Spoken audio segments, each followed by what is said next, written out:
আমাদের একটাই উদ্দেশ্য। তো কালকে আপনারা দেখেছেন ভয়াবহ দুর্ঘটনা হয়েছে উত্তরাতে, অনেক শিশুরা মারাও গিয়েছে। আর যারা বেঁচে আছে, যাদের রক্তর প্রয়োজন, তাদের জন্য আমরা এসেছি রক্ত মেডিকেলের সামনে এসেছি। যেসব বাচ্চাদের রক্ত লাগবে, রক্তের প্রয়োজন, আমরা তাদেরকে রক্ত দিতে এসেছি। আমরা হিজড়া সম্প্রদায়ের লোক, আমরা 300 জনের উপরে এখানে এখন উপস্থিত আছি, আরো আসবে। তো যেসব বাচ্চাদের রক্ত লাগবে আমরা রক্ত দিব।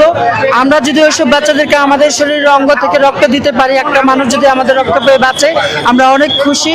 আমরা অনেক দোয়া করি আল্লাহ ওইসব বাচ্চাদেরকে সুস্থ করে দিক, ভালো করে দিক। 350 মতো হিজড়া নিয়ে চলে আসছি। যে কালকে এত বড় দুর্ঘটনা ঘটছে, এই কারণে যার যার রক্ত লাগবে, বাচ্চাদের এবং কি বড় মানুষের, যারা যারা আহত হয়েছে, এত ক্ষয়ক্ষতির মধ্যে আমরা চলে আসছি। যার রক্তের গ্রুপে মিলবে সেই রক্ত দেওয়ার জন্য আসছে।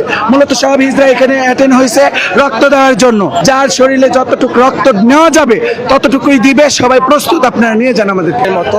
আমরাও কারো না কারোর সন্তান আপনাদের মতো। আমরা হয়তো তৃতীয় লিঙ্গের, কিন্তু যেমন হাত কাটলে সবার রক্ত যেমন এক, আমাদের রক্ত এক। মানুষের রক্ত কখনো আলাদা হয় না। তো আমরা হিজড়া হতে পারি, কিন্তু আমাদের রক্ত সবার রক্তের মতোই, আমাদের সবে এক রক্ত। তো আমরা সব সময় চাই মানুষ মানুষের জন্য, এর জন্য যেহেতু আমাদের ভাই বোন। কারণ আমরা জনগণের টাকায় চলি, আমরা জনগণের 5 টাকা 10 টাকা যে যেমন পারে আমাদেরকে দিয়ে সাহায্য করে। তো জনগণের টাকা যেহেতু চলি, জনগণ আমাদের বাবা মা। কারণ একটা সন্তানকে যেরকম একটা বাবা মা পারে, তো জনগণের টাকায় কিন্তু আমরা চলি। ওরা আমাদের ভাই বোন, ছোট ছোট ভাই বোন, ওরা বাচ্চারা। কালকে যে ঘটনাটা হয়েছে এটার জন্য আমরা অনেকই শোক হতো।